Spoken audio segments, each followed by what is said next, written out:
امین والصلاة والسلام علی نبینا محمد وعلی آلہ وصحبہ اجمعین ومن تبعہم بإحسان الی یوم الدین۔ تو ہم لوگ پڑھ رہے ہیں اصول فقہ، اور اصول فقہ میں ہم لوگ پڑھ رہے ہیں شیخ ابن عثیمین کی کتاب الاصول من علم الاصول۔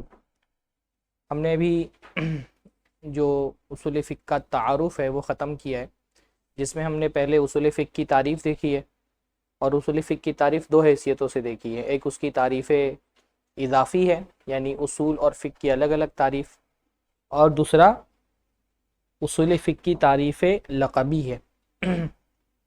اچھا، اصول فقہ کی ایک لقبی تعریف ہم نے اس میں دیکھی، ایک اور اصول فقہ کی لقبی تعریف ہے، وہ بھی یاد رہنی چاہیے، کیونکہ یہ اصول فقہ کی جو تعریف ہے نا، یہ غالباً امام بیضاوی کی تعریف ہے، منہاج الاصول غالباً ان کی کتاب ہے۔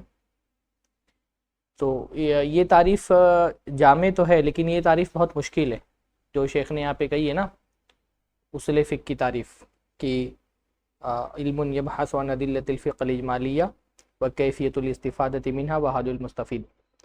اصول فقہ کی ایک تعریف قواعد کے حساب سے کی جاتی ہے، ایک تو یہ کہ یہ علم ہے، اور ایک جو ہے نا کہا جاتا ہے کہ ہی العلم بالقواعد التي يتوصل بها الى استنباط الاحکام الشرعیہ الفرعیہ من ادلتها التفصیلیہ۔ چالو کرنا ہے اس کو۔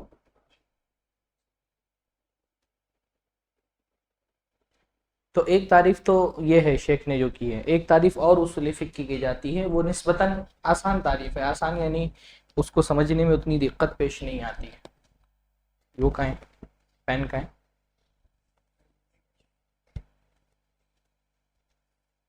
اصول فقہ کی ایک اور تعریف ہے جو عام طور پہ کتابوں میں ملتی ہے۔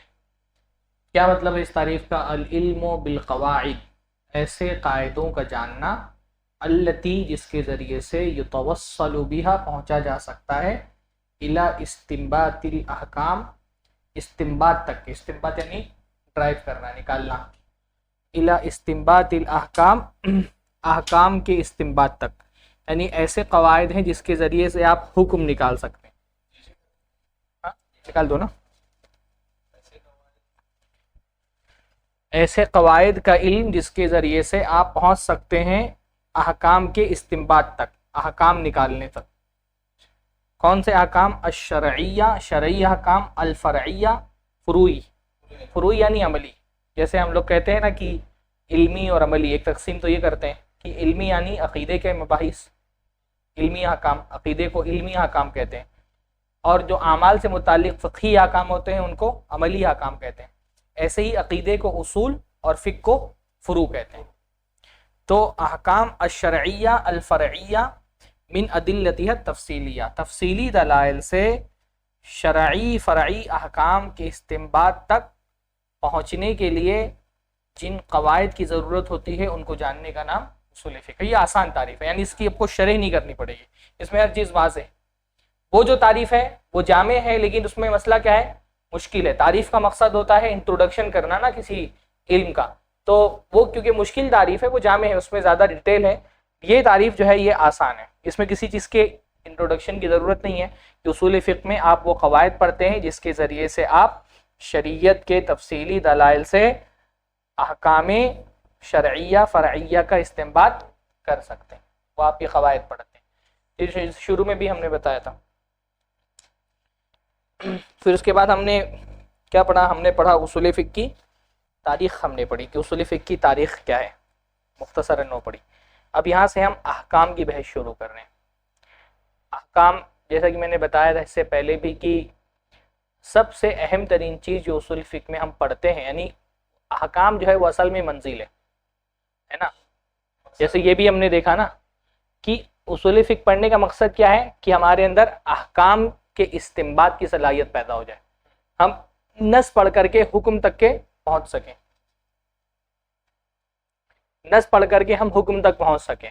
تو احکام تو اصول فقہ کا ثمرہ ہے، نتیجہ ہے نا۔ اصل تو اصول فقہ پڑھنے کا مقصد ہی کیا ہے کہ ہم احکام تک پہنچ سکیں۔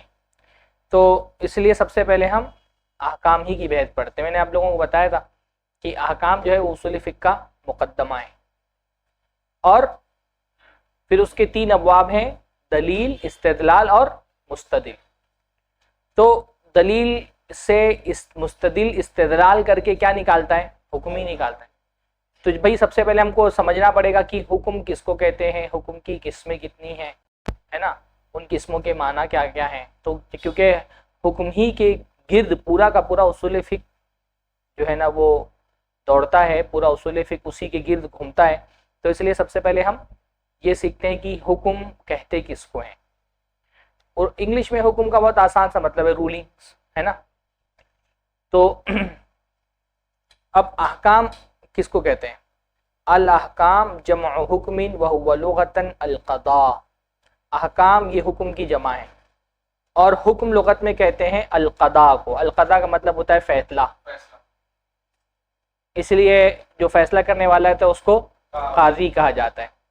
تو شیخ نے یہاں پر بتایا کہ حکم کا مطلب قضا ہوتا ہے، لیکن اگر حکم کا معنی اور گہرائی سے دیکھا جائے تو حکم میں اصلاً منع کے معنی پائے جاتے ہیں. المنع، کسی چیز سے روکنا، منع کرنا. یعنی اصل جو معنی ہے نا، کبھی عربی میں یہی ہوتا ہے کہ کسی بھی لفظ کا ایک جو روٹ ورڈ ہوتا ہے نا، اس کا ایک بیسک معنی ہوتا ہے، پھر اس معنی سے بہت سارے معنی نکلے ہوئے ہوتے ہیں. تو حکم کا اصل معنی ہوتا ہے منع، روکنا. اسی لیے لگام کو جو ہے نا حکمت الدابہ کہا جاتا ہے. لگام سمجھتے ہیں نا، تو کھینچ کر کے جانور کو روکتے ہیں. تو لگام کے ذریعے سے آپ کیا کرتے ہیں؟ جانور کو چلنے سے منع کرتے ہیں. اسی لیے اس کو حکمہ کہا جاتا ہے. اس کے اندر منع کے معنی یہ عربی میں بہت جو ہے نا وہ ایک بہت دلچسپ اور بہت خوبصورت ایک جو ہے نا وہ اس کو فقہ اللغہ کہتے ہیں، لغت کی فقہ. ہاں، لغت کو سمجھنا. تو یہ بہت ایسا ہوتا ہے نا کہ ایک روٹ ورڈ کا جو بیسک معنی ہے اس سے نکلنے والے ہر کلمے میں وہ معنی پایا جائے گا. جیسے جنہ، جیم نون نون، اس میں جو ہے نا وہ چھپنے کے معنی پائے جاتے ہیں. تو اب یہ جہاں جہاں بھی لفظ آئے گا وہاں جب اس لفظ سے کوئی لفظ بنے گا تو اس میں چھپنے کے معنی پائے جائیں گے، ہے نا. جیسے قرآن میں فلما جن علیہ اللیل، جب رات نے ڈھانپ لیا، چھپا لیا. باغ کو جنت کہا جاتا ہے، عربی میں باغ کو جنت کہا جاتا ہے نا. کیوں؟ کیونکہ جنت جو ہے، باغ جو ہے وہ زمین کو کیا کر لیتا ہے؟ ڈھانپ لیتا ہے، چھپا لیتا ہے. اسی طرح علماء نے کہا جنت کو جنت اس لیے کہا گیا کہ ہماری نظروں سے چھپی ہوئی ہے، اوجھل ہے. مجنون پاگل کو کہا جاتا ہے، وہ بھی جیم نون سے بنا ہے کیونکہ اس کا دماغ جو ہے وہ ڈھکا ہوا ہے. تو یہ آپ دیکھیں گے نا کہ جو روٹ ورڈ کا ایک بیسک معنی ہے وہ اس روٹ ورڈ سے بننے والے، یعنی اس مادے سے بننے والے ہر کلمے میں کہیں نہ کہیں وہ معنی پایا جائے گا. تو حکم کا اصل معنی ہے المنع، منع کرنا، روکنا. اب اس سے بہت سارے ورڈ بنتے ہیں، جیسے حکمہ، حکمت الدابہ کہا جاتا ہے جانور کی لگام کو، کیونکہ لگام سے کیا کرتے ہیں؟ ہم جانور کو روکتے ہیں. اسی طرح سے حکمت وزڈم کو کہا جاتا ہے. اب اس میں منع کے کیا معنی؟ وزڈم میں کہ حکمت اور وزڈم آپ کو نامناسب کام کرنے سے روکتی ہے، سمجھداری آپ کو روکتی ہے نامناسب کاموں سے، غلط کاموں سے، نقصان دہ کاموں سے روکتے، آپ کو روکتی ہے. اسی لیے حکمت کو حکمت کہا جاتا ہے. اس میں بھی منع کے معنی پائے گئے. قاضی کو جو ہے حاکم کہا جاتا ہے، کیونکہ حاکم، اب قاضی بھی کیا کرتا ہے؟ حکم دیتا ہے، اپنے حکم کے ذریعے سے فریقین کو ظلم سے روکتا ہے نا. قاضی کا کام بھی کیا ہوتا ہے؟ فریقین کو ظلم سے روکنا. تو اصلاً قضا نہیں مانا ہوتا حکم کا. حکم کا اصل مطلب ہوتا ہے منع. تو وہ قضا کے لیے بھی استعمال ہو جاتا ہے، کیونکہ قضا میں بھی کیا کرتا ہے قاضی؟ دو لوگوں کو ناجائز کام سے، کسی ظلم سے روکتا ہے.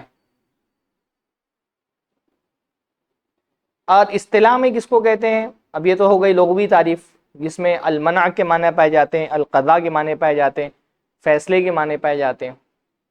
اچھا، ایک بات اور یاد رکھنا چاہیے، یہاں جو احکام کی اصطلاحی تعریف شیخ کر رہے ہیں، یہاں احکام، الاحکام سے مراد الاحکام الشرعیہ ہیں، ہے نا. مطلق حکم کی یہ تعریف نہیں ہے. شیخ جو حکم کی تعریف کر رہے ہیں یہ حکم شرعی کی تعریف ہے. تو مطلق حکم کی تعریف کیا ہے؟ نسبت شیئن، لکھ لیجیے آپ لوگ، ہاں، نسبت شیئن الی شیئن نسبتاً تامہ. نسبت شیئن الی شیئن نسبتاً تامہ، کسی چیز کو کسی دوسری چیز کی طرف مکمل منسوب کر دینا. جیسے میں کہوں محمد طویل، محمد طویل ہے، تو اس کا مطلب کیا ہوتا ہے کہ میں نے محمد پر طویل ہونے کا حکم لگایا ہے نا. میں کہوں زمین گول ہے تو میں نے زمین پر گول ہونے کا حکم لگایا. تو نسبت شیئن الی شیئن نسبت تامہ او نفیہ عنہ، یا اس سے اس کی نفی کر دینا. حکم میں کبھی کبھی نفی بھی کی جاتی ہے. جیسے میں کہوں محمد لیس بطویل، محمد طویل نہیں ہے، تو میں نے اس پر طویل نہیں ہونے کا حکم لگایا.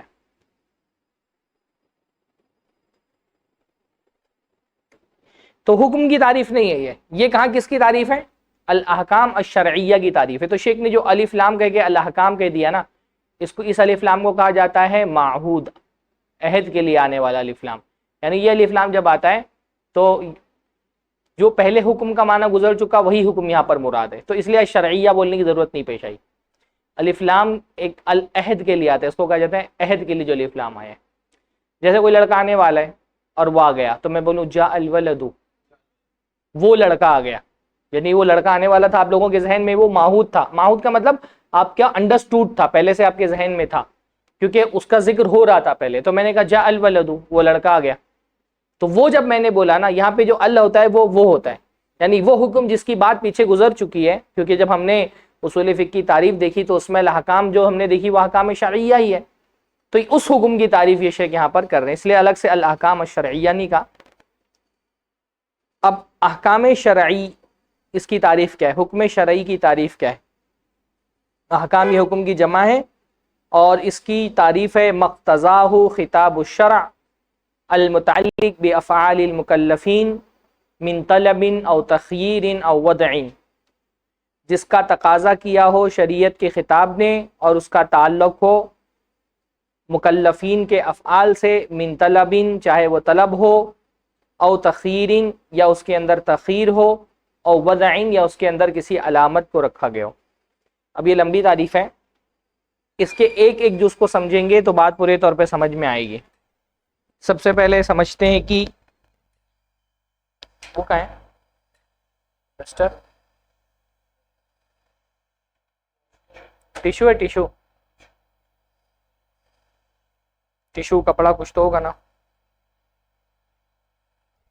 شیخ نے جو ہے نا وہ حکم کی تعریف کی، حکم شرعی کی مقتضاہ. پہلے اس کا سادہ سا ترجمہ ہم لوگ دیکھ لیتے ہیں. مقتضاہ خطاب الشرع، خطاب شرع جس کا تقاضا کرے، شریعت کا خطاب جس کا تقاضا کرے. کون سا شریعت کا خطاب؟ المتعلق بافعال المکلفین، شریعت کا وہ خطاب جس کا تعلق مکلفین کے افعال سے ہوتا ہے. اور اس تقاضے میں کیا ہوتا ہے؟ من طلب، کبھی طلب ہوتی ہے، او تخیر، کبھی تخیر ہوتی ہے یعنی اختیار دیا گیا ہوتا ہے، آپشن دیا گیا ہوتا، او وضع یا کبھی وضع ہوتی ہے یعنی کچھ علامتیں رکھی گئی ہوتی ہے. ابھی ہم لوگ انشاءاللہ اس کو سمجھ لیں گے. سب سے پہلے یہ خطاب الشرع جو آیا اس کو سمجھتے ہیں، یہ دو جملے کو.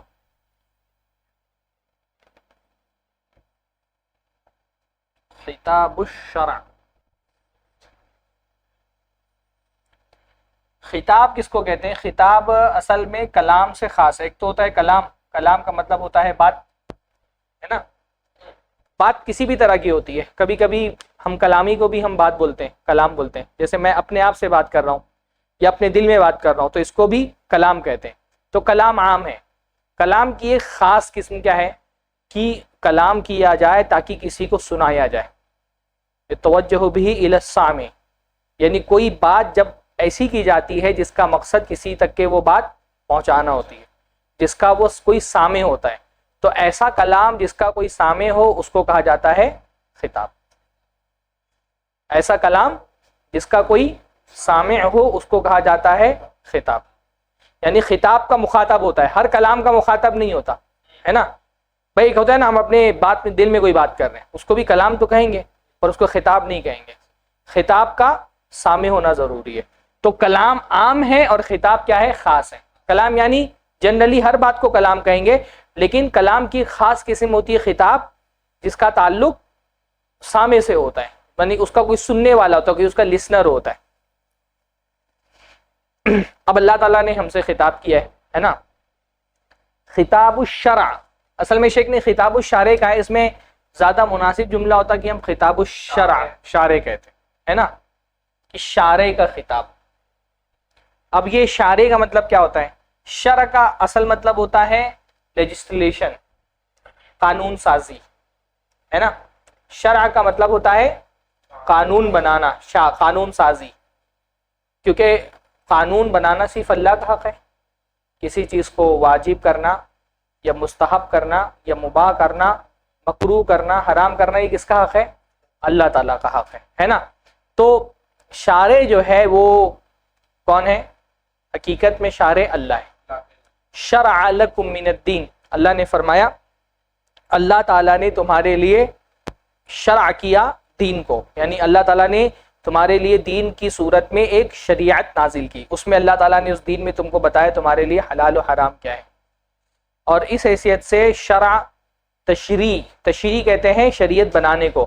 تشریع کا حق اللہ کے علاوہ اور کسی کو نہیں ہے نا. مشرکین پر اللہ رب العالمین نے رد کرتے فرمایا ام لہم شرکاء شرعوا لہم من الدین ما لم یذن بہ اللہ، کیا انہوں نے ایسے لوگوں کو اپنا شریک بنایا ہے جو ان کے لیے دین بنا کر کے دیتے ہیں؟ کیونکہ دین بنانا صرف اور صرف اللہ کا حق ہے. ان الحکم الا للہ، حکم صرف اللہ دے سکتا ہے نا. حکم دینے کا حق صرف اللہ کو ہے. اس حیثیت سے اللہ کے نبی صلی اللہ علیہ وسلم بھی شارع نہیں ہے نا، کیونکہ اللہ کے نبی صلی اللہ علیہ وسلم شریعت کے بتانے کا ذریعہ تو ہیں. خود شریعت اللہ کے نبی صلی اللہ علیہ وسلم کسی چیز کو حلال و حرام نہیں کرتے. اس حیثیت سے حلال و حرام نہیں کرتے کہ اللہ کے نبی اپنی طرف سے کوئی چیز حلال حرام کر دیں. اللہ کے نبی کرتے ہیں چیزوں کو حلال و حرام، لیکن اللہ کے نبی اپنی طرف سے نہیں کرتے، اللہ تعالیٰ کی طرف سے کرتے. اللہ کے نبی کسی چیز کو واجب، مستحب، مکروہ، مباح کہتے ہیں، لیکن وہ اپنی طرف سے نہیں کہتے. اللہ کے نبی صلی اللہ علیہ وسلم ذریعہ ہیں. تو اس حیثیت سے تو شارع جو ہے، اس لیے جب بھی صحیح بات ہی علماء کے قول میں کہ شارع صرف اللہ ہے. البتہ بعض علماء شارع کہہ کر کے رسول اللہ کو بھی مراد لیتے ہیں. وہ اس لیے مراد لیتے ہیں کیونکہ اللہ کے نبی صلی اللہ علیہ وسلم کی اطاعت بھی بغیر کسی شرط کے مطلوب ہے، بغیر کسی قید کے مطلوب ہے نا. اللہ کے نبی یعنی کائنات میں دو ہی ہستیاں ہیں جن کی اطاعت کرتے ہوئے کوئی قید نہیں ہے، ایک اللہ، اس کے رسول. باقی ہر کسی ہستی کی اطاعت مقید ہے.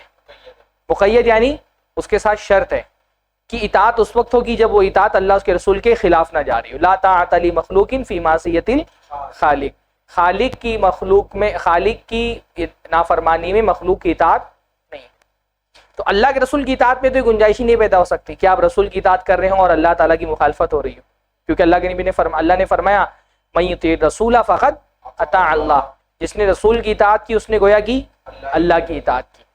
تو اللہ کے رسول صلی اللہ علیہ وسلم علی اللہ، یہ دو لوگ ہیں جن کی اطاعت میں کوئی قید نہیں ہے.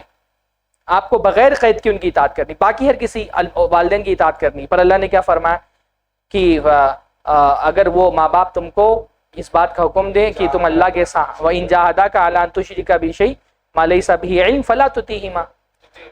فَلَا تُطِعْهُمَا، اگر وہ تم کو اس بات پہ مجبور کریں کہ تم اللہ کے ساتھ شرک کرو تو ان کی اطاعت مت کرو. اسی طرح سے اولو الامر کی اطاعت واجب ہے، حاکم کی اطاعت واجب ہے، پر وہ مشروط ہے اللہ تعالیٰ اور رسول اللہ کی اطاعت کے ساتھ، ہے نا. اطیعوا اللہ و اطیعوا الرسول و اولی الامر منکم، و اطیعوا اولی الامر منکم نہیں کہا، اطیعوا کو دہرایا نہیں. علماء نے اس کا مطلب یہی بتایا کہ یہ اولی الامر کی بذات ہی اطاعت نہیں ہے نا، اس کی اطاعت مستقل بذات نہیں ہے، مستقل اس کی اطاعت نہیں، اس کی اطاعت تابع ہے اللہ اس کے رسول کی اطاعت کے.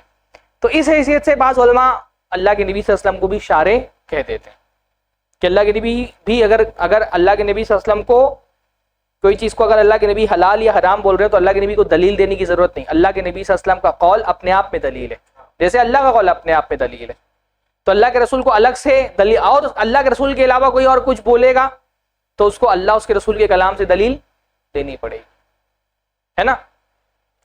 تو اللہ اس کے رسول کا قول اپنے آپ میں دلیل ہوتا ہے، اس کے علاوہ اس سے اللہ کے نبی صلی اللہ علیہ وسلم کو شارع کہہ دیا جاتا ہے.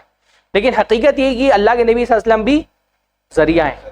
شیخ حسیمی کا ایک ابھی میں نے کلپ سنا، انہوں نے بھی کہا کہ شارع حقیقت میں اللہ ہی ہے نا. صحیح اطلاق یہی ہے کہ شارع صرف اور صرف اللہ ہے. تو خطاب الشارع، حکم کس کو کہتے ہیں؟ شارع کے خطاب کو. اب شارع کا جو خطاب ہے وہ کہاں پر ہے؟ کتاب میں، سنت میں، یعنی قرآن کی آیتیں اور اللہ کے نبی صلی اللہ علیہ وسلم کی حدیثیں. اصلاً تو یہی ہے شرع کا خطاب، ہے نا. قیاس بھی ہے، اجماع بھی ہے، لیکن یہ کیا ہے؟ تبعاً ہے. اصلاً کیا ہے؟ ہاں، قرآن کی آیتیں اور اللہ کے نبی صلی اللہ علیہ وسلم کی حدیثیں. اب قرآن کی آیتوں میں، اللہ کے نبی صلی اللہ علیہ وسلم کی حدیثوں میں جب ہم سے خطاب کیا جاتا ہے تو وہ کیا ہوتا ہے؟ وہ حکم ہوتا ہے نا. پر قرآن کی آیتوں میں جو خطاب ہوتا ہے، اللہ کے نبی کی حدیثوں میں جو خطاب ہوتا ہے، اس کے الگ الگ چیزوں سے اس کا تعلق ہوتا ہے. کبھی اللہ تعالیٰ مان لیجئے خطاب کر رہا ہوتا ہے، اللہ تعالیٰ اپنی ذات کے بارے میں کوئی بات بتا رہا ہوتا ہے، جیسے قل هو اللہ احد اللہ الصمد لم یلد ولم یولد. یہ حکم نہیں ہے، فقہی اصطلاح میں اس کو حکم نہیں کہیں گے. کیوں؟ یہاں خطاب تو ہے، خطاب بھی کس کا ہے؟ شارع کا ہے، لیکن اس کا تعلق اللہ کی ذات سے. تو اللہ کی ذات سے اگر خطاب کا تعلق ہو تو وہ حکم نہیں ہوگا، یعنی خبر کے پہلو سے. ہاں ابھی آئی ہو، جیسے اللہ کی ذات یا ایسا اللہ تعالیٰ کی صفات سے تعلق ہو، جیسے اللہ لا الہ الا القیوم، یا ماضی کی خبروں سے اس کا تعلق ہو، جیسے قوم عاد کے ساتھ ہوا، قوم سمود کے ساتھ کیا ہوا. کبھی اللہ کا خطاب ہوتا ہے، اس کا تعلق مستقبل کی پیشین گوئیوں سے ہوتا ہے. ہاں، غلبت الروم، یہ حکم نہیں ہے. جب ہم آیات حکام کہتے ہیں نا تو سورہ اخلاص اس میں نہیں آتی ہے، سورہ فاتحہ اس میں نہیں آتی، آیت الکرسی اس میں نہیں آتی ہے، الحاقۃ الحاقہ نہیں آتی اس کے اندر. کبھی کبھی اللہ تعالیٰ اپنی مخلوق کی ذات کے بارے میں کلام کر رہا ہوتا ہے، خطاب کر رہا ہوتا ہے. جیسے اللہ تعالیٰ بتا رہا ہے کہ افلا ينظرون الى الابل كيف خلقت. یہ حکم نہیں ہے، کیونکہ اس میں افعال کے بارے میں بات نہیں ہو رہی، اس میں مخلوق کی ذات کے بارے میں بات ہو رہی ہے. ہاں، کبھی مکلف کے فعل، جیسے اللہ تعالیٰ فرما رہا ہے کہ فلینظر الانسان الی طعامہ، انسان اپنے کھانے کی طرف دیکھے، اشیاء کے بارے میں بات ہو رہی ہے. تو خطاب بہت ساری چیزوں سے متعلق ہوتا ہے، اس لیے ہر خطاب کو حکم نہیں کہیں گے. کس خطاب کو حکم کہیں گے؟ وہ کہیں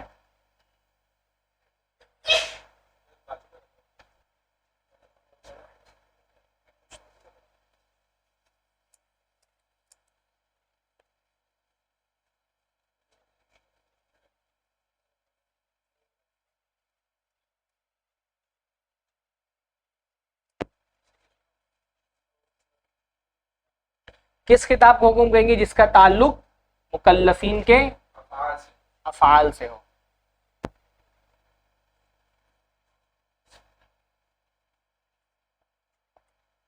اب اس کو ہم سمجھتے ہیں. خطاب الشرع سمجھ میں آ گیا. قرآن کی آیتیں، اللہ کے نبی صلی اللہ علیہ وسلم کی حدیثیں. اور قرآن کی آیتیں، اللہ کے نبی کی حدیثوں میں بہت ساری چیزوں سے خطاب ہوتا ہے، تو ہر خطاب کو حکم نہیں کہا جاتا. کون سے کتاب کو حکم کہا جاتا ہے؟ جس میں افعال. اب اچھا، افعال جو ہے نا وہ لغت میں فعل کی دو طرح کی دلالتیں ہوتی ہیں، دو طرح کی چیزوں کو فعل کہا جاتا ہے. ایک فعل کہا جاتا ہے جس کے مقابلے میں قول ہوتا ہے، قول اور فعل. اور ایک فعل کہا جاتا ہے جس کے مقابلے میں ترک ہوتا ہے، ترک اور فعل، ہے نا.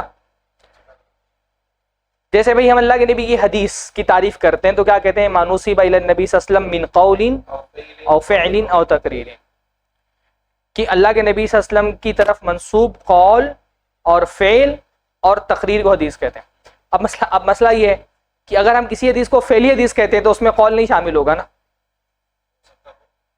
نہیں، جب فعلی کہیں گے، جب فعل قول کے مقابلے میں ہوگا تو فعل میں قول شامل نہیں ہوتا. کہنا اور کرنا دو الگ الگ چیزیں ہوتی ہیں نا. جب کرنا ہم کہنے کے مقابلے میں کہتے ہیں تو اس وقت کرنے میں کے معنی میں قول شامل نہیں ہوتا. جیسے بھئی ہم فعلی حدیث، اللہ کے نبی نے رفع الیدین کیا، اس کو فعلی حدیث کیوں کہہ رہے ہیں؟ کیونکہ اس میں قول نہیں ہے، اس میں فعل ہے. تو یہ جیسے وہاں پر ہم قول کو فعل کے مقابلے میں ذکر کرتے ہیں، اور کبھی کبھی فعل ترک کے مقابلے میں کہتے ہیں کہ کوئی کام نہیں کرنا، اس کے مقابلے میں آپ قول بھی فعل میں شامل ہوگا. یہاں جب ہم قول کے مقابلے میں فعل کہیں گے تو یہاں پر فعل میں قول شامل نہیں ہوگا. لیکن ظاہر سی بات ہے، شریعت جو حکم لگاتی ہے وہ صرف فعل پہ تھوڑی لگاتی ہے، وہ تو قول پہ بھی لگاتی ہے نا. شریعت قول پہ بھی حکم لگاتی ہے. آپ جو بولتے ہیں شریعت میں اس کا حکم ہوتا ہے کہ نہیں ہوتا ہے؟ بھائی جیسے اللہ نے فرمایا، جیسے جھوٹ جھوٹ مت بولو، غیبت مت کرو، ہے نا. اللہ نے فرمایا لا یغتب بعضکم بعضا، بعض بعض کی غیبت نہ کرے. تو غیبت کیا ہے؟ قول ہی تو ہے نا. جھوٹ کیا ہے؟ قول ہے. تو شریعت قول پہ بھی حکم لگاتی ہے. تو ظاہر سی بات ہے یہاں پر وہ والا فعل تو مراد نہیں ہو سکتا جو قول کے مقابلے میں، یہ والا فعل مراد نہیں ہو سکتا. تو یہاں کون سا فعل مراد ہو سکتا ہے پھر؟ وہ فعل جو ترک کے مقابلے ہے نا. اور جب ہم ترک کے مقابلے میں فعل کہتے ہیں تو اس میں قول بھی آ جاتا ہے نا.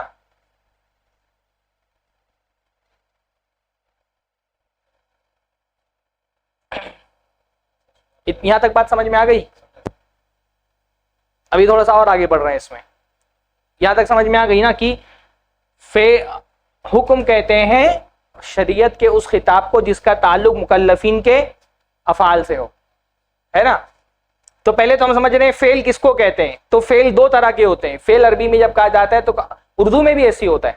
جیسے ہم کہتے ہیں نا جو کہا ہے وہ کر کے دکھاؤ، ہے نا.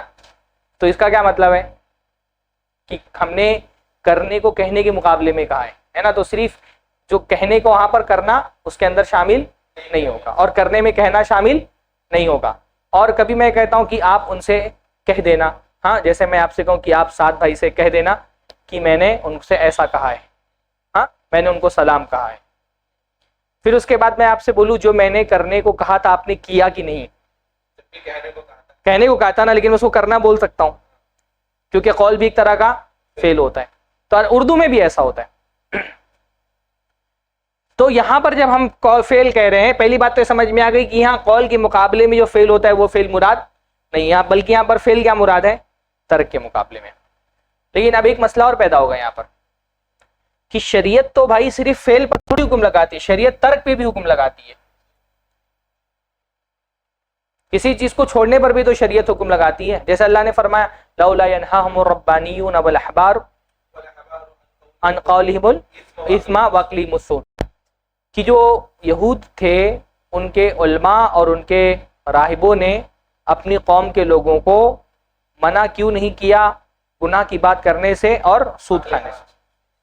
اب یہاں پر اللہ تعالیٰ کہہ رہے ہیں منع کیوں نہیں کیا، یعنی ترک کیا نا انہوں نے، ترک پر حکم لگا رہے نا، چھوڑ دیا. ان کو منع کرنا چاہیے تھا، انہوں نے منع نہیں کیا. ترک ہے نا، منع نہیں کرنا کیا ہے؟ ترک ہے. پر شریعت ترک پر بھی حکم لگا رہی ہے. ہاں فقہی احکام میں بہت سارے احکام ہیں. جیسے ایک مسلمان کو آپ نے دیکھا کہ وہ پڑا ہوا ہے کہیں پر زخمی حالت میں، اور آپ کے اندر استطاعت تھی کہ آپ اس کو اسپتال پہنچا دیتے اور وہ بچ جاتا، پر آپ نے اس کو اسپتال نہیں پہنچایا، تو آپ گنہگار ہوں گے کہ نہیں ہوں گے؟ آپ نے کچھ نہیں کیا، ترک کر دیا اس کو، تو گناہ ملے گا نا. تو یہ ترک پر بھی تو ہم حکم لگا رہے ہیں. ترک پر ہم حرام ہونے کا حکم لگا رہے ہیں یہاں پر نا، کہ اس کو چھوڑ دینا کیا ہے؟ حرام ہے.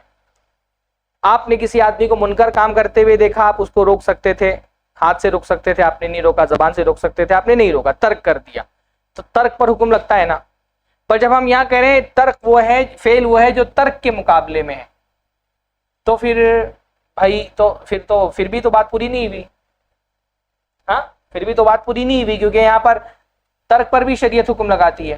تو علماء نے کہا کہ لغوی اعتبار سے یہاں پر وہ فعل مراد ہے جو ترک کے مقابلے میں ہے، لیکن شرعی اعتبار سے کیونکہ ترک بھی ایک فعل ہوتا ہے تو ہم اس کو ترک کو شرعی اعتبار سے فعل میں شامل مان لیتے ہیں. یعنی یہ لغوی اعتبار سے تو نہیں شامل ہے، البتہ شرعی اعتبار سے شامل ہے. تینوں آئے گا.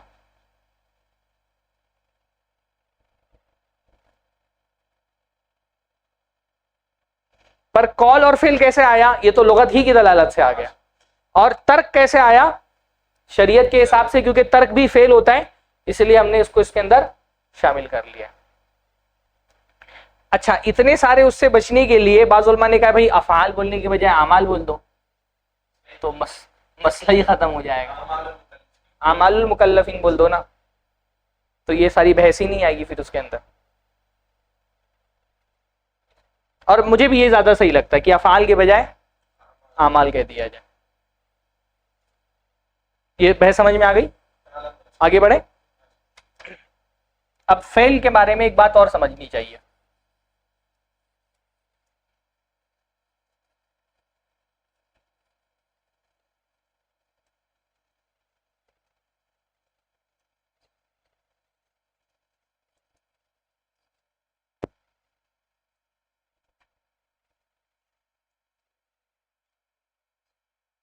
فعل کے بارے میں بھی بات اور سمجھے کہ حکم ہمیشہ فعل پر لگتا ہے، ذات پر نہیں لگتا، شے پر نہیں لگتا ہے، کسی چیز پر حکم نہیں لگتا ہے، حکم ہمیشہ فعل پر لگتا ہے. بھائی جیسے ہم کہتے ہیں شراب حرام ہے، تو شراب تو ایک شے ہے نا، تو شراب حرام ہے، اب حکم تو فعل پر لگتا ہے، تو ہم کہہ رہے ہیں شراب ہے، شراب تو فعل نہیں ہے، شراب تو ایک ذات، ایک چیز ہے، تو چیز پر حکم نہیں لگتا. کیسے؟ پینا حرام ہے نا، تو اب یہاں پہ آپ پینا مان رہے ہیں نا، شراب کیا حرام ہے بھائی؟ شراب پینا حرام ہے، تو پینا کیا ہے؟ فعل ہے. مردار حرام ہے تو مطلب مردار کھانا حرام ہے. موسیقی حرام ہے تو موسیقی سننا حرام ہے. جھوٹ حرام ہے تو جھوٹ بولنا حرام ہے. تو حکم ہمیشہ کس پر لگتا ہے؟ فعل. اشیاء پہ حکم نہیں لگتا کبھی بھی. حکم ہمیشہ کس پر لگے گا؟ یعنی ہم جو بھی کام کریں گے شریعت اس پہ کوئی نہ کوئی حکم لگائے گی. بنیادی طور پہ 5 احکام ہوتے ہیں تکلیفیہ، ان میں سے کوئی نہ کوئی ایک حکم لگے گا. وضو بنا لیجیے. شریعت جو ہے وہ کوئی نہ کوئی حکم لگائے گی، اور حکم کس پہ لگے گا؟ ہمیشہ فعل پر لگے گا. یہ بات ذہن میں رہنی چاہیے، ہے نا. جیسے ہم کہتے ہیں تصویر حرام ہے، تو تصویر کیا مطلب؟ تصویر بنانا حرام ہے. ہر چیز میں جو ہے نا حکم ہمیشہ فعل پر ہی لگے گا، اس لیے افعال المکلفین یہاں پہ کہا. اچھا، اب کبھی کبھی شریعت کے نصوص میں ایسا آ جاتا ہے کہ کسی فعل کا ذکر نہیں ہوتا ہے. ہاں، شریعت میں بعض نصوص ایسے آتے ہیں جس میں کسی فعل کا ذکر نہیں ہوتا ہے، بلکہ صرف کسی ذات کا ذکر ہوتا ہے، کسی شے کا ذکر ہوتا ہے. جیسے حرمت علیکم المیتۃ، جیسے دیکھ لیتے ہیں. امہاتکم بناتکم بھی ہے. حرمت علیکم امہاتکم مطلب نکاح، تم سے نکاح کرنا حرام ہے نا، وہاں پہ بھی فعل ایک محذوف ہے. تو کبھی کبھی شریعت جو ہے نا وہ ایسا ہوتا ہے نا کہ ایک ذات کا ذکر تو آ گیا پر فعل محذوف کر دیا گیا نص کے اندر. کتاب میں فعل نہ ہو، ہاں، فعل محذوف ہے. اب جب فعل ذکر کر دیا گیا تب تو مسئلہ ہی نہیں ہے نا. جیسے اللہ تعالیٰ نے فرمایا ولا تجسسوا، تجسس مت کرو، یہاں پہ سیدھا فعل آ گیا کہ تجسس کرنا خود ایک فعل ہے. لا یغتب بعضکم بعضا، لا تقربوا الزنا، زنا مت کرو، لا تقتلوا، قتل مت کرو، یہ سارے افعال ہیں. پر کبھی کبھی فعل کا ذکر نہیں آتا ہے، صرف ذات کا ذکر آیا. اب ایک مسئلہ یہ کہ یہاں پہ کون سا فعل محذوف مانا جائے. فعل محذوف ہے یہ تو ہے، پر کون سا فعل محذوف مانا جائے گا؟ عام طور پر اس سے متعلق سارے فعل. ہاں، اب اس میں اختلاف ہے. جمہور کہتے ہیں کہ جو سب سے مناسب فعل ہوگا اس شے سے وہ محذوف مانیں گے ہم. جیسے میتا ہے، بات ذکر چل رہی ہے کھانے کی، تو ہم یہاں پہ جو ہے عقل مراد لے لیں گے، عقل کو محذوف مان لیں گے.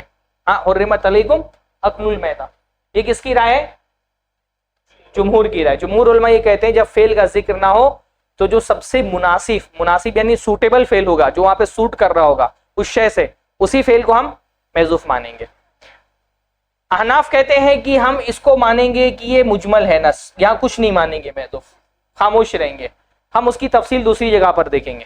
ہاں، احناف کہتے ہیں کہ اس جو ایسی نص کو ہم مبہم مان دیں گے، مجمل مانیں گے کہ اس میں کچھ ڈکلریشن نہیں ہے، تو ہم دوسری نص میں اس کی ڈیٹیل دیکھیں گے. ہم خود سے کچھ بھی محذوف نہیں مانیں گے، بلکہ دوسرے نصوص میں دیکھیں گے کہ یہاں پر کیا محذوف ہو سکتا ہے. بعض فقہا کی رائے وہ ہے جو آپ نے کہی کہ ہر وہ فعل محذوف مان لیں گے جن کا محذوف یہاں پہ مانا جا سکتا ہو. ہر اس فعل کو محذوف مان لیں گے جس کے محذوف ماننے کی پاسبلٹی موجود ہے.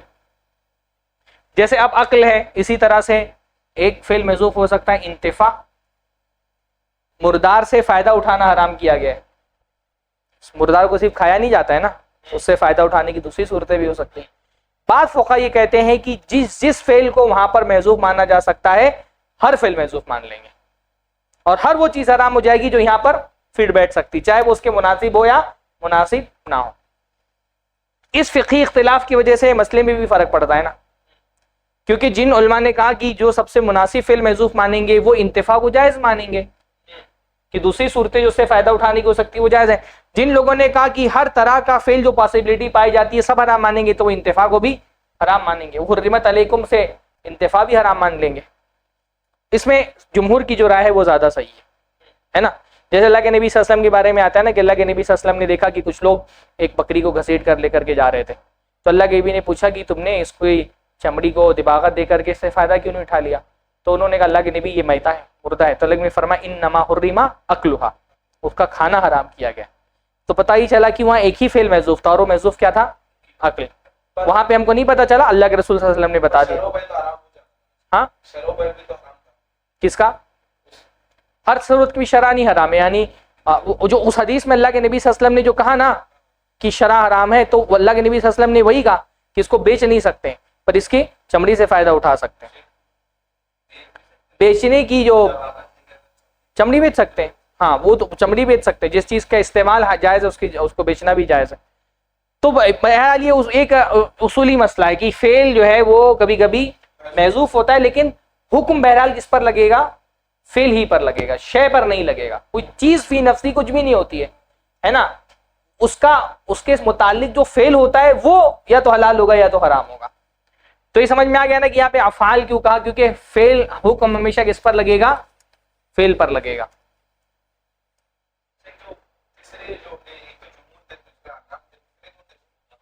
کچھ فقہا ہیں جمہور کے علاوہ،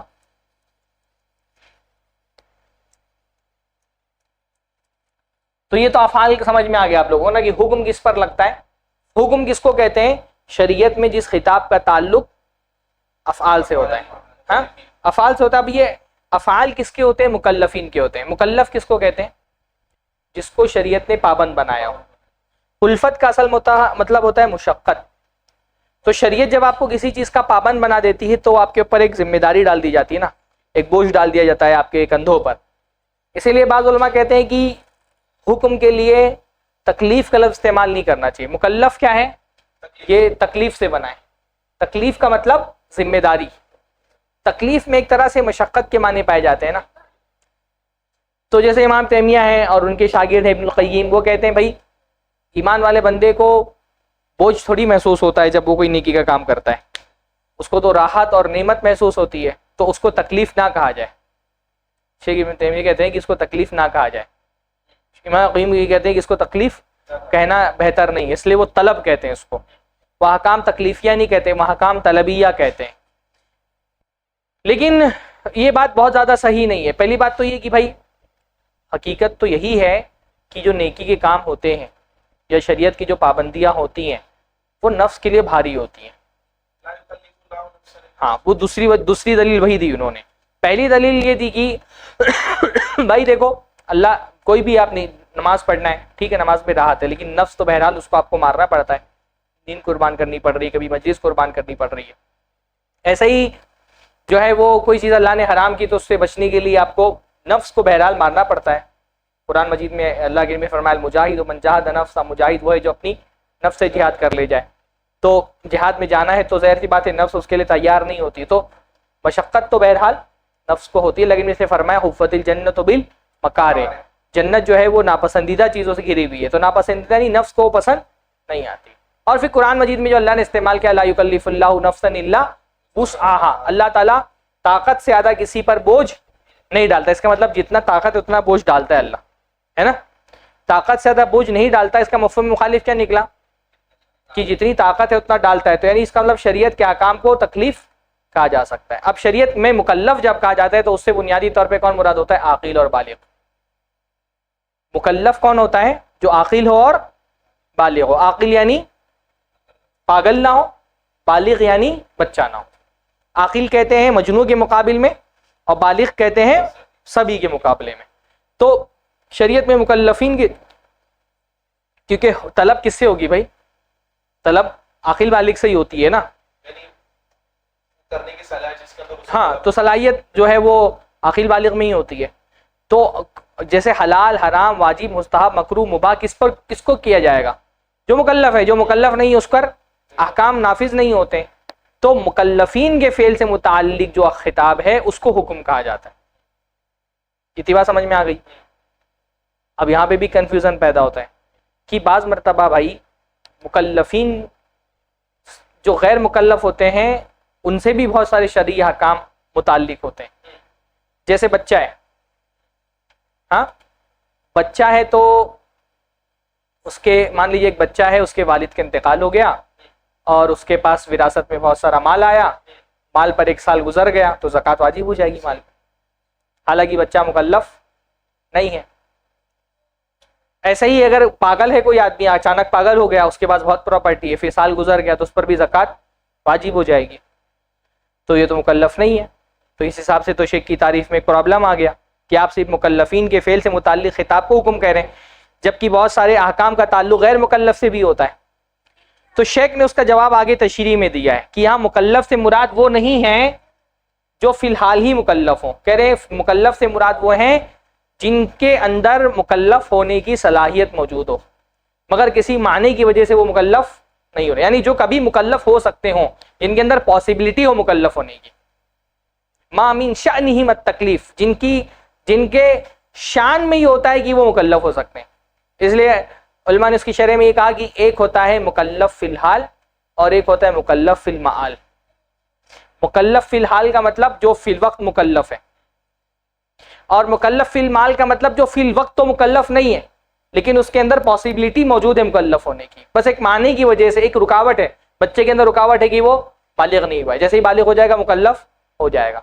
تو یہ بچہ بھی فی المعال، معال یعنی نتیجے کے طور پہ، معال مطلب ہوتا ہے نتیجہ، میم الف لام، معال، مال کا مطلب ہوتا ہے نتیجہ، یعنی اس کے اندر پاسبلٹی اور پروبیبلٹی موجود ہے مکلف ہونے کی۔ پاگل آدمی مکلف فی الحال تو نہیں ہے لیکن مکلف فی المعال ہے، نتیجتاً وہ مکلف ہو سکتا ہے کسی ایک صورت میں، یعنی اس کا اگر وہ ختم ہو جائے جو جنون ہے تو وہ مکلف ہو جائے گا، یعنی جو اس لیے مکلف نہیں ہے کیونکہ اس کا تعلق اس کے اندر کوئی معنی پائے جا رہا ہے، اگر وہ معنی نہ ہو تو وہ مکلف ہو سکتا تھا۔ تو شیخ نے اس کا جواب دینے کے لیے آگے کہا ہے کہ جو ما من شانہم التکلیف، ابھی کی شرح ہوگی تو اس میں آئے گا۔ تو یہاں مکلف کی تعریف کو شیخ نے فرما دی کہ مکلف فی الحال سے مراد نہیں ہے بلکہ مکلف فی المعال بھی مراد ہے۔ اس تشریح کے بعد بھی پرابلم آئے گا، پرابلم یہ آئے گا کہ شریعت کے بعض احکام ایسے ہوتے ہیں جن کا تعلق نہ مکلف فی الحال سے ہوتا ہے نہ مکلف فی المعال سے ہوتا ہے، جیسے جانور۔ شریعت کے بہت سارے احکام کا تعلق جانور سے ہوتا ہے، جیسے کسی کے جانور نے کسی کے مال کو تلف کر دیا تو بعض صورتوں میں، ہر صورت میں نہیں لیکن بعض صورتوں میں اس جانور کے مالک پر ضمان واجب ہو جائے گا، اس کو جرمانہ دینا پڑے گا، ہر صورت میں نہیں، اس کے اختلافات ہیں کہ جیسے علماء نے کہا ہے کہ دن کے وقت میں جانور آزاد رہے گا تو جس کی پراپرٹی ہے وہ اپنے مال کی حفاظت کرے، لیکن رات میں جانور کو بند کر کے رکھنا یہ مالک کی ذمہ داری ہے، تو رات میں اگر جانور نے کسی کا مال تلف کر دیا تو ضمان بھرنا پڑے گا، یا جانور اگر آزاد ہے تب تو ضمان نہیں ہوگا لیکن جانور پہ اگر سوار تھا بندہ اور پھر اس نے اگر تلف کر دیا کسی کا مال تو اس کو جرمانہ بھرنا پڑے گا۔ اب یہاں تو جانور سے متعلق بھی حکم آ گیا، یا سامنے والے نے اپنے مال کی پوری حفاظت کی اس کے باوجود، ہاں سامنے والا اپنے مال کی حفاظت کر رہا ہے پھر بھی اس کو جو ہے، اور احکام ہے الگ سے، یہ تو کنفرم ہے کہ بعض احکام کا تعلق بہائم سے بھی ہوتا ہے، مال سے بھی نہیں ہے، ہاں یعنی مکلف فی الحال سے بھی نہیں، مکلف فی المال سے بھی نہیں، کیونکہ جانور کسی بھی حالت میں مکلف نہیں ہوتا ہے، نہ وہ مکلف فی الحال ہے نہ مکلف فی المال ہے، تب یہاں پر مکلف تو پھر کیسے کریں گے؟ تو اس لیے اس کا حل یہ نکالا گیا کہ بھائی مکلفین کہنے کے بجائے العباد بول دو نا، العباد بول، عباد میں سب آ گئے، مکلف بھی، مکلف فی الحال بھی، مکلف فی المال بھی، اور غیر مکلف بھی آ گئے، بہائم بھی آ گئے۔ تو اس لیے بعض لوگ حکم کی تعریف کرتے ہیں خطاب الشرع یا خطاب الشارع المتعلق باعمال العباد،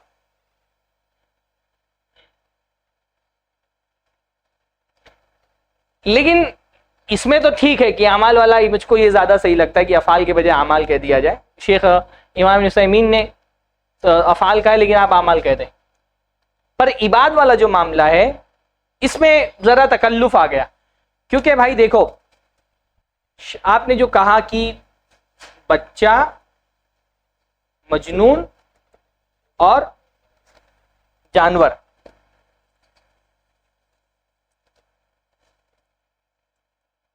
آپ اگر ذرا سا غور کریں گے تو آپ دیکھیں گے کہ شریعت کے جو احکام ہیں وہ حقیقت میں ان پر نافذ ہو ہی نہیں رہے،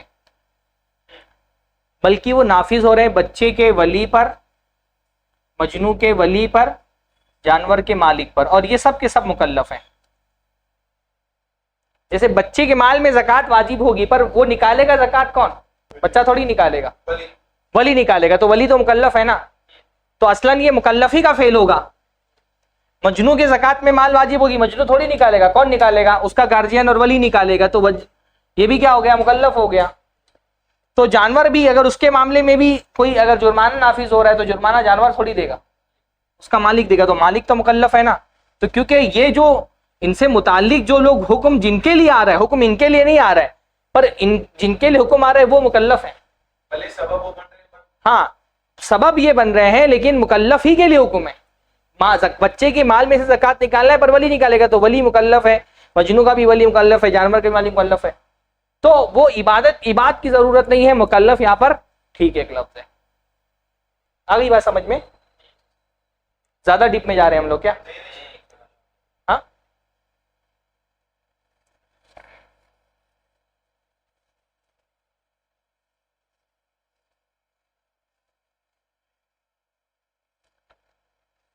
تو مکلف کے فعل سے متعلق خطاب کو کیا کہا جاتا ہے؟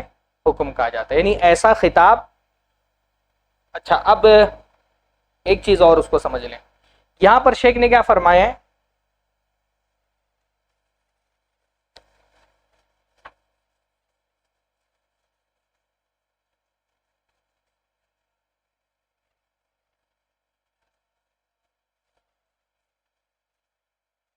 یعنی شیخ پھر اسے مکلف بولنے میں کوئی حرج نہیں۔ حرج نہیں انشاءاللہ تعالیٰ، صحیح بات ہے، ہاں یہ بات بولے مکلف بولنا تو چل جائے گا۔ شیخ نے فرمایا مقتضاہ خطاب الشرع،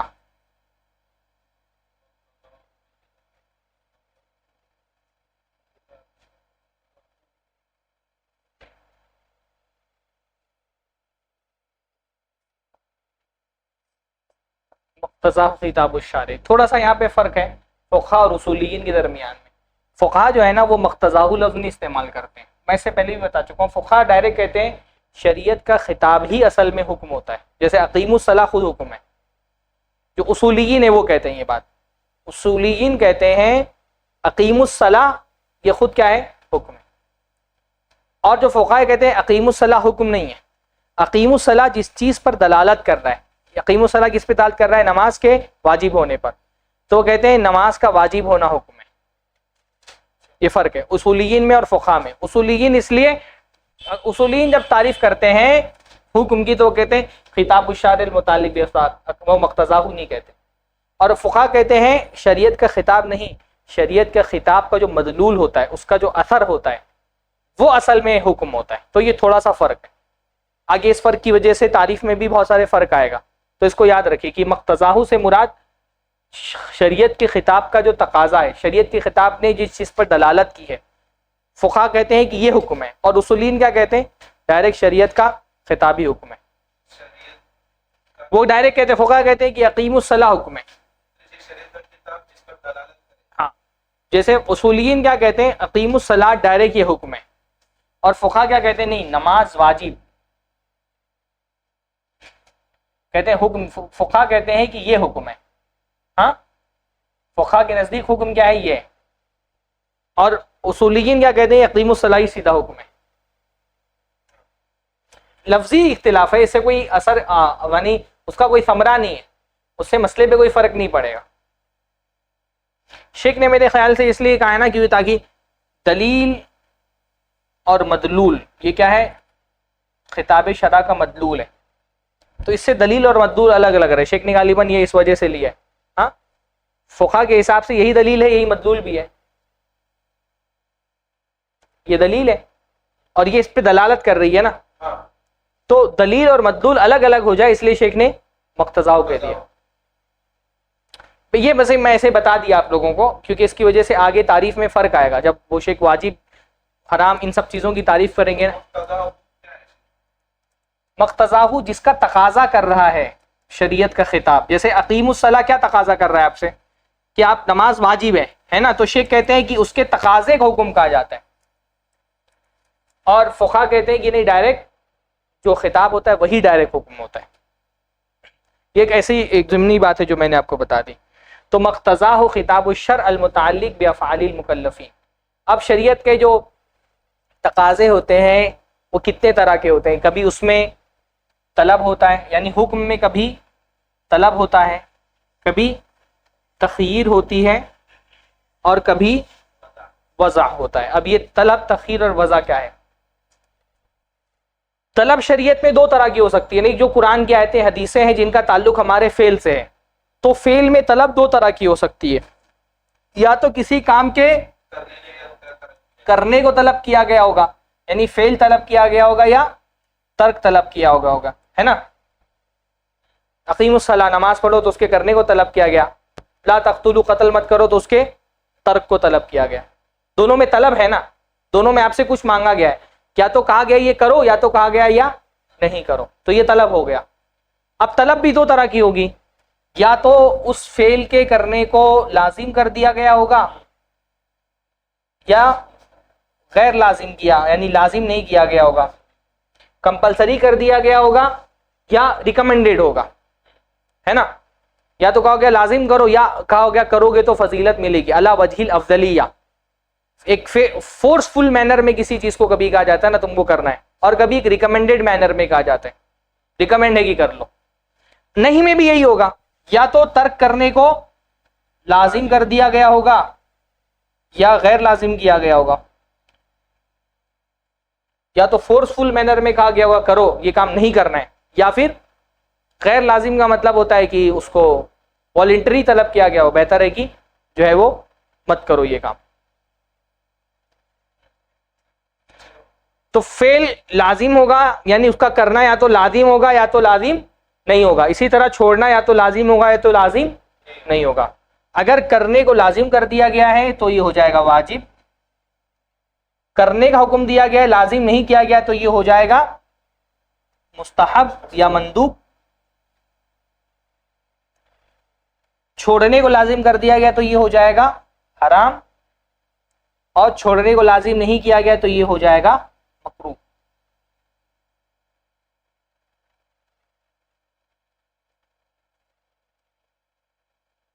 یہی ہوتا ہے نا، یا تو لازم کیا ہو گیا کرو تو یہ کیا ہو گیا؟ واجب، مستحب، حرام اور مکروہ۔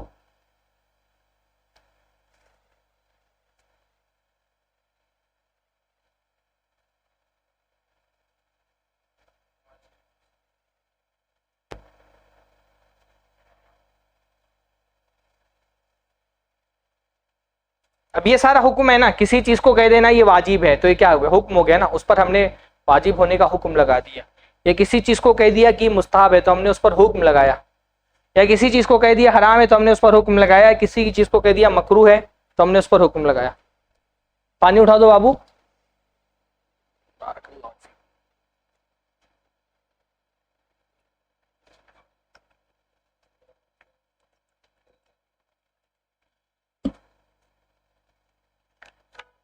الحمدللہ۔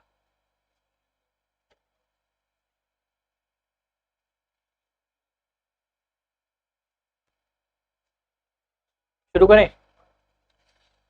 تو اب کچھ مثالیں بتائیں، آپ واجب کی کوئی مثال بتائیں۔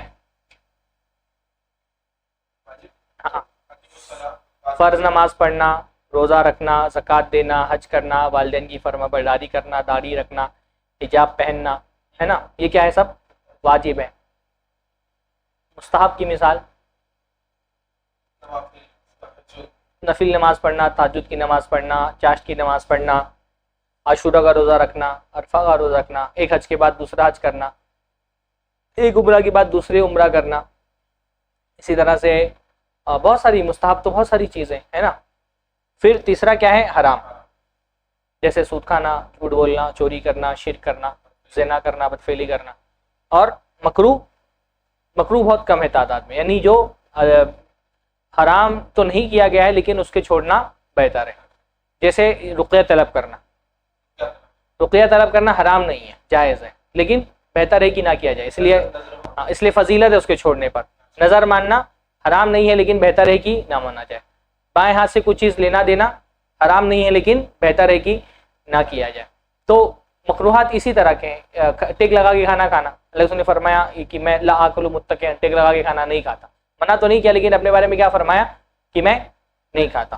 تو کچھ چیزیں مکروہ ہوتی ہیں۔ تو یہ سارا کیا ہے؟ احکام ہے۔ احکام میں کبھی کیا ہوگا؟ فعل ہوگا، کبھی یعنی امر ہوگا. فعل کا مطلب کیا ہے؟ امر. یہاں پہ حکم دیا گیا ہے کرنے کا، ہے نا.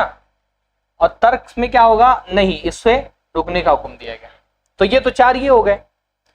تخیر میں کیا ہوتا ہے؟ اس میں امر ہوتا ہے یا نہیں ہوتا ہے؟ یعنی کسی فعل میں یا تو امر ہوگا یا تو نہیں ہوگی، یا تو نہ امر ہوگا نہ نہیں ہوگی، نہ اس کا حکم دیا گیا، یعنی نہ امر طلب ہے نہ اس کے اندر نہیں ہے.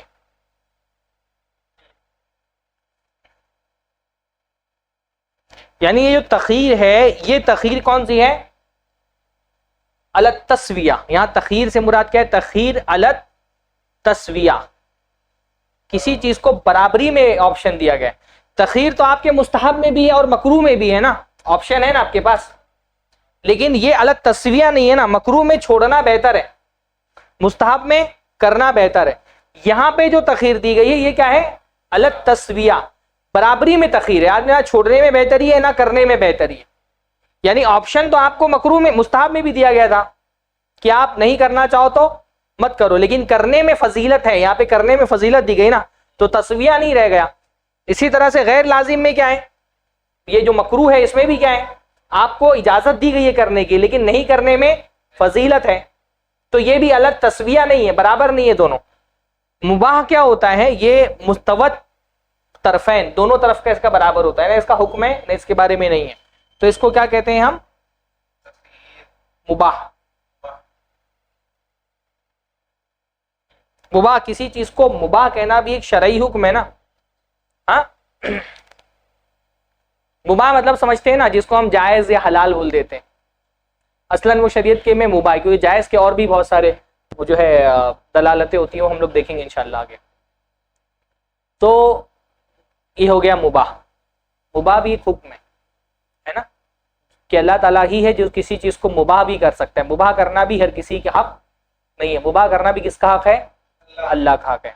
تو شریعت کے جو خطاب ہوتا ہے، اس خطاب میں کبھی کسی چیز کو واجب کیا گیا تھا. حکم کس کو کہتے ہیں؟ کہ اس خطاب میں اللہ تعالیٰ نے کسی چیز کو کبھی واجب کر دیا ہے. جیسے کہ اقیم الصلاۃ، تو اس میں واجب کر دیا. کبھی کسی چیز کو حرام کر دیا جاتا ہے، جیسے لا تقربوا الزنا. کبھی کسی چیز کو مستحب کر دیا جاتا ہے، جیسے فرمایا صلوا قبل المغربی، صلوا قبل المغرب، صلوا قبل المغرب. مغرب سے پہلے نماز پڑھو، مغرب سے پہلے نماز پڑھو، مغرب سے پہلے نماز پڑھو، لمن شاء، جو چاہے. تو وہ حکم تو دیا گیا، امر ہے، لیکن امر جو ہے وہ کس کے لیے ہے؟ استحباب کے لیے. کبھی کسی چیز سے مطلب منع کیا جاتا ہے، جیسے نظر سے منع کیا گیا، لیکن ایک دم روکا نہیں گیا. اللہ نے فرمایا کہ بخیل کا مال اللہ تعالیٰ نکال لیتا ہے، نظر کے ذریعے سے نکال لیتا ہے. اور کبھی کسی چیز کو مباح کر دیا جاتا ہے، جیسے اذا حللتم فاصطادوا، جب حلال ہو جاؤ تو شکار کرو. تو وہاں پہ وہ امر تو ہے، لیکن وہ امر اباحت کے لیے کہ شکار کر سکتے ہو. اصل اس کا معنی یہ ہے کہ شکار کرنے کی تم کو اجازت ہے.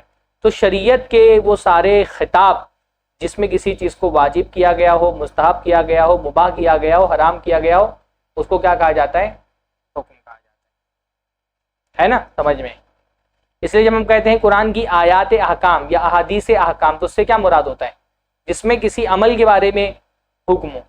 اب حکم یا تو واجب ہونے کا ہوگا، یا تو مستحب ہونے کا ہوگا، یا مباح ہونے کا ہوگا، یا مکروہ ہونے کا ہوگا، یا حرام ہونے کا ہوگا.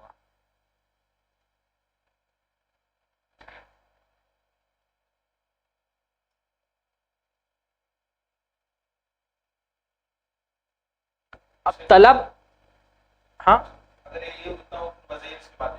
نہیں وضعی بھی لے لیتے ہیں، اس کے بعد جو احکام کی قسمیں پھر وہ ہم اس کے بعد دیکھتے ہیں. اب یہ تو ایک دم آسان ہے سمجھ میں آنا نا، پر شریعت میں ایک حکم اور ہوتا ہے.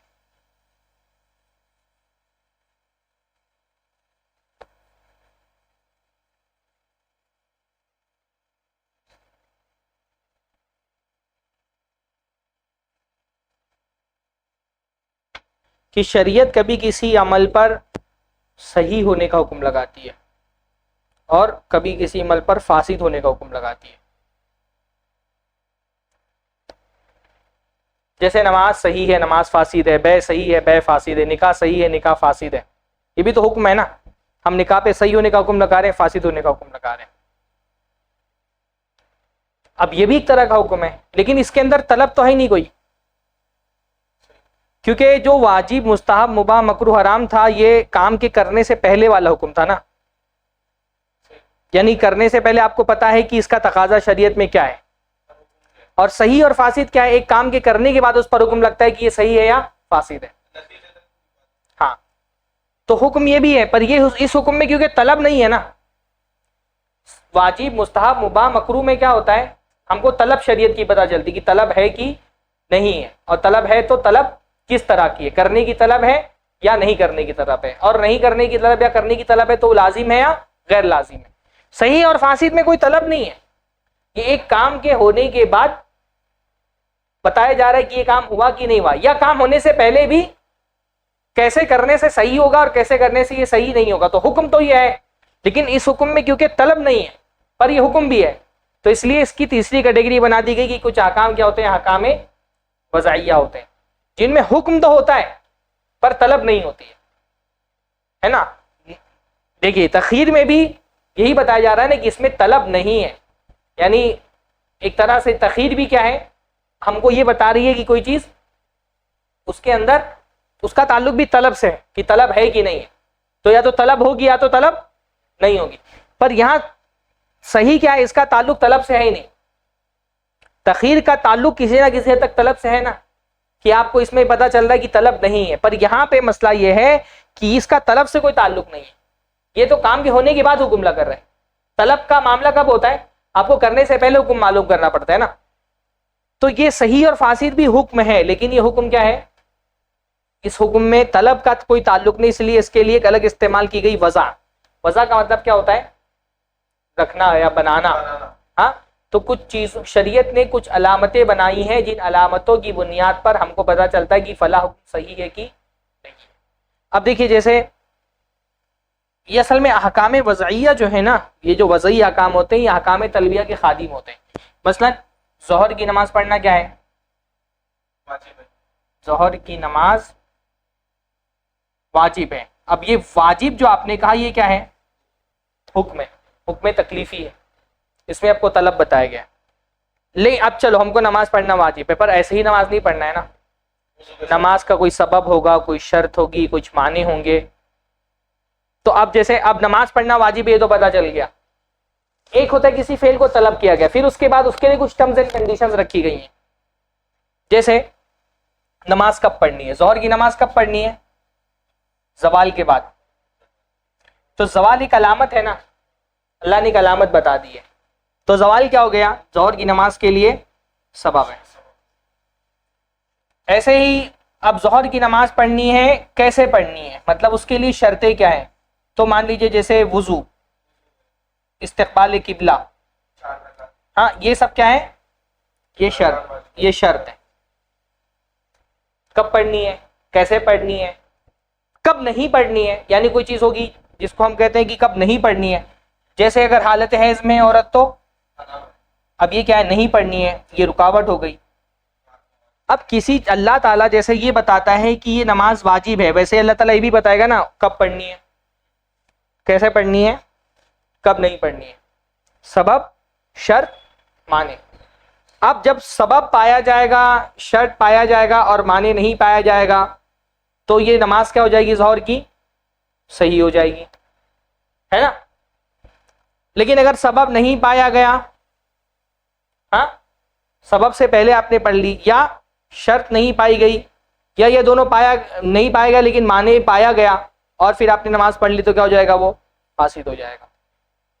اب یہ سب کیا ہے، یہ علامات ہیں جو شریعت نے رکھی ہیں، ہے نا، اس میں طلب نہیں ہے بلکہ اس طلب کو پورا کرنے کی کچھ علامات ہے، کہ یہ جیسے آپ کو کہا گیا بھائی گاڑی لے کر کے یہاں سے ممبرا جاؤ، تو آپ لے کر کے گئے، ہے نا، لیکن اب سڑکوں پر علامات رکھی ہوتی ہیں نا، یہاں آپ 80 کی زیادہ اسپیڈ نہیں چلا سکتے، یہاں پہ جب جو ہے وہ سگنل آ جائے تو آپ کو رک جانا ہے۔ اگر آپ نے ان علامات کا بھی پاس نہیں کیا تو گویا کہ آپ نے شریعت کی طلب کو پورا نہیں کیا۔ تو ایک ہوتا ہے کہ آپ کو حکم دیا گیا، ایک ہے کہ اس حکم کے لیے کچھ علامتیں رکھی گئی ہیں، ان علامتوں کو فالو کریں گے تبھی وہ حکم صحیح ہوگا، ورنہ وہ فاسد ہو جائے گا۔ تو یہ کیا ہو، ان سب احکام کو کیا کہتے ہیں، سبب ہے، شرط ہے، معنی ہے، صحیح ہے، فاسد ہے، یہ سب کیا ہے؟ احکام وضعیہ ہیں. یہ بھی حکم ہے کیونکہ یہ حکم اللہ تعالیٰ ہی دے رہا ہے نا. کسی عمل کے لیے سبب کون طے کرے گا؟ اللہ طے کرے گا. بھائی روزہ رکھنا ہے، اس کا سبب کیا ہے؟ دخول رمضان. تو یہ کس نے طے کیا ہے؟ اللہ نے طے کیا ہے نا. اسی لیے تو ہم بدعتی کو اجازت نہیں دیتے ہیں حکم لگانے کی کہ وہ نہیں طے کرے گا. عید منانے کے لیے سبب کیا ہے؟ کہ بھائی اللہ شریعت نے سبب طے کیا ہے نا کہ شوال کا چاند نکلے گا اور ذوالحجہ کا چاند کا 10ویں تاریخ کو. تو یہ حکم کی سبب کس نے بتایا ہے؟ اللہ نے. سبب بتانا بھی کیا ایک حکم ہے نا. اسی لیے تو ہم یہ کہتے ہیں کہ جو ہے انسان اپنی طرف سے سبب نہیں طے کر سکتا کسی عبادت کا، وہ اللہ ہی تعالیٰ طے کرے گا. شرط اللہ ہی تعالیٰ طے کرے گا، معنی اللہ تعالیٰ ہی طے کرے گا. عمل کب صحیح ہوتا ہے اللہ بتائے گا، عمل کب فاسد ہوتا ہے اللہ بتائے گا. تو یہ بھی کیا ہے؟ ایک احکام ہے. پر ان احکام میں طلب نہیں ہے، ان کا تعلق طلب سے نہیں ہے، اس لیے اس کو احکام وضعیہ کہا جاتا ہے. بلکہ بہت سارے علماء کہتے ہیں یہ احکام ہے ہی نہیں. کچھ علماء یہ کہتے ہیں یہ احکام نہیں ہے، یہ بس اخبار ہے، علامتیں ہیں، اس لیے اس کو حکم کی کیٹیگری میں نہیں رکھتے. پر صحیح بات ہے کہ بھی حکم ہے، یہ بھی اللہ تعالیٰ ہی بتاتے، تو یہ بھی حکم ہے. اس لیے وضعیہ احکام میں بہت اختلاف ہے. جیسے کچھ 5 اسباب تو عام طور پہ بیان کیے جاتے ہیں. 5 جو ہے احکام وضعیہ کے علاوہ بھی 5 بہت سارے احکام بیان کیے جاتے ہیں. بھائی جیسے کوئی کام آپ نے ٹائم پر کیا تو وہ کیا ہو گیا؟ ادا. اور اگر ٹائم پر نہیں کیا تو کیا ہو گیا؟ وہ قضا. تو کہتے ہیں یہ بھی حکم شرع، یہ بھی ایک طرح کا حکم ہے نا. آپ نے اس پر ادا یا قضا ہونے کا حکم لگایا. اسی طرح سے کوئی کام آپ نے کبھی کیا تو وہ عزیمت ہوتا ہے. ہاں، جو شریعت کا حکم ہے وہی آپ نے کیا. کبھی آپ کام کرتے ہیں اور وہ رخصت ہوتا ہے، تو یہ رخصت اور عزیمت بھی کیا ہے؟ ایک طرح کا وضعی حکم ہے کہ اپنے اس پہ رخصت کا حکم لگایا، کبھی آپ نے اس پہ عزیمت کا حکم لگایا، کبھی قضا کا حکم لگا دیا، کبھی ادا کا حکم لگا دیا. اس لیے احکام وضعیہ بہت سارے. یہاں پر بھی شیخ نے سارے احکام نہیں بیان کیے. احکام طلبیہ تو 5 ہی ہو سکتے ہیں بس، ہے نا. چھٹا ہو ہی نہیں سکتا، پاسبل ہی نہیں ہے. لیکن احکام وضعیہ بہت سارے ہو سکتے ہیں. اس لیے عام طور پہ فقہ کی کتابوں میں سارے احکام وضعی کا بیان بھی نہیں ہوتا ہے. کچھ کتابوں میں کچھ قسمیں بیان ہوتی ہیں، کچھ میں کم، کچھ میں زیادہ. یہاں پر بھی شیخ نے منہا کہہ کر کے کچھ قسمیں بیان کر دی، ساری قسمیں بیان نہیں کی. تو بہرحال بس بتانا یہ ہے کہ ان دونوں کا تعلق تو طلب ہی سے ہے نا. طلب کا یعنی طلب ہوگی یا نہیں ہوگی. تو بہرحال نہیں ہونا بھی تو ایک تعلق ہی ہے نا کہ اس میں طلب نہیں ہے، تو اس کا تعلق بھی طلب ہی سے. اس لیے ان دونوں کو ملا کر کے احکام تکلیفی کہا جاتا ہے. احکام تکلیفی جب کہتے ہیں تو اس میں وہ چاروں بھی آتے ہیں، اور یہ جو تخیر میں کیا ہوتا ہے مباح، وہ بھی احکام تکلیفی میں آ جاتا ہے. اور یہ کیا ہوتا ہے؟ اس کا تعلق کیونکہ طلب سے نہیں تو اس کو کیا کہا جاتا ہے؟ احکام وضعیہ. بھائی جیسے زوال ہے، زوال ہم نے کہا نا کہ شرط ہے، تو زوال ہم سے طلب کیا گیا ہے، ہماری قدرت میں ہی نہیں ہے. احکام وضعی کبھی ایسی بھی چیز ہو سکتی جو ہماری قدرت میں نہیں ہے. جیسے رمضان کا چاند نکلے گا تو نماز روزہ واجب ہے، تو چاند نکالنا تھوڑی ہماری قدرت میں. صبح جمعہ کی قدرت میں بھی نہیں ہے، ہاں کسی قدرت میں نہیں ہے نا. چاند نکالنا اللہ کی قدرت میں. کبھی ایسا ہو سکتا ہے کہ ہماری قدرت میں ہو لیکن ہم سے طلب نہ کیا گیا ہو. جیسے بھائی جیسے ملکیت نصاب ہی کس کے لیے شرط ہے؟ زکوٰۃ کے لیے. تو کیا ملکیت نصاب ہم سے طلب کیا گیا ہے کہ نصاب کا مالک بننا ہے تم کو تاکہ تم زکوٰۃ دو، ہے نا؟ بن گئے تو زکوٰۃ دینا ہے، پر شریعت ہی نہیں کہتی کہ نصاب کا مالک بننا ہے. تو کبھی حکم وضعی ہماری قدرت میں ہی نہیں ہوگا، کبھی ہماری قدرت میں ہوگا لیکن طلب نہیں کیا ہوگا. کبھی ایسا ہوتا ہے کہ حکم وضعی طلب کیا گیا ہے لیکن اس کی طلب والی، جب اس کی طلب والے پہلو کو ہم دیکھیں گے تو حکم تکلیفی چلا جائے گا. جب اس کی علامت والے پہلو کو دیکھیں گے تو حکم وضعی میں آ جائے گا. جیسے وضو ہم سے طلب کیا گیا ہے، پر جب طلب والے پہلو سے دیکھیں گے تو وہ حکم تکلیفی میں رہے گا. اور جب علامت والے پہلو سے دیکھیں گے کہ بھائی اس نے نماز پڑھی لیکن وضو نہیں کیا، تو اس صورت میں اس کا وضو کیا ہے؟ یعنی شرط ہونے کی حیثیت سے وہ حکم وضعی ہے، اور واجب ہونے کی حیثیت سے وہ حکم تکلیفی. تو حکم وضعی کسی بھی طرح کا ہو سکتا ہے، کبھی قدرت میں ہوگا، کبھی قدرت میں نہیں ہوگا. کبھی قدرت میں ہوگا لیکن وہ طلب نہیں کیا ہوگا، کبھی قدرت میں ہوگا طلب بھی کیا ہو گیا ہوگا لیکن اس کی طلب کی حیثیت سے ہم اس کو حکم وضعی نہیں کہہ رہے، بلکہ اس کی شرط کی حیثیت سے اس کو ہم حکم وضعی کہہ رہے ہیں. بھئی یہ تھوڑا سا ایک اندازہ آپ لوگوں کو ہو جائے اس لیے میں نے بتایا. آگے میں تکلیف اور حکم وضعی کی تو ہم لوگ اس کو دیکھیں گے. تو یہ حکم کی تعریف ہو گئی. اب اگلے درس میں ہم حکم کی قسمیں پڑھیں گے انشاءاللہ تعالی. السلام علیکم.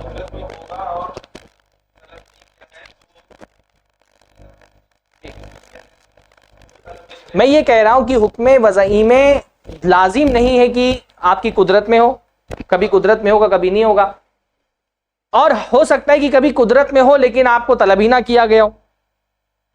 جیسے ملکیت نصاب ہے، آپ سے طلب نہیں کیا گیا ہے نا، لیکن قدرت میں ہے آپ کے.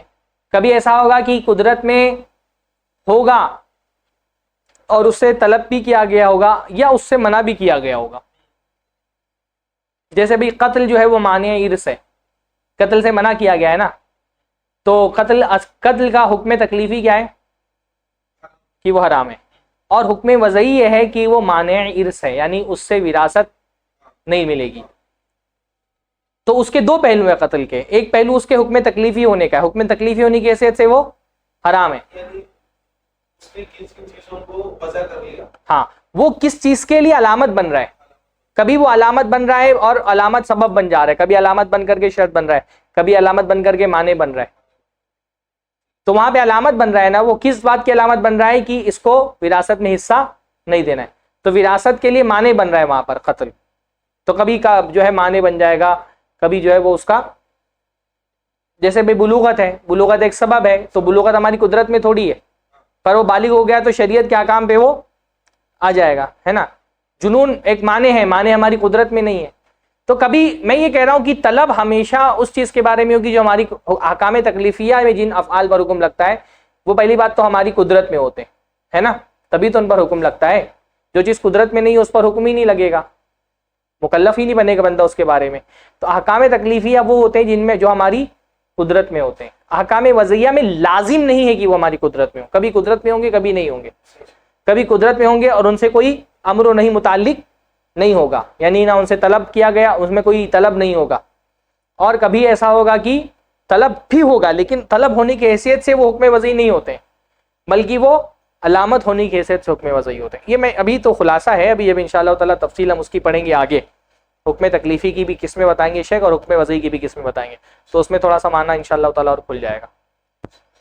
السلام علیکم.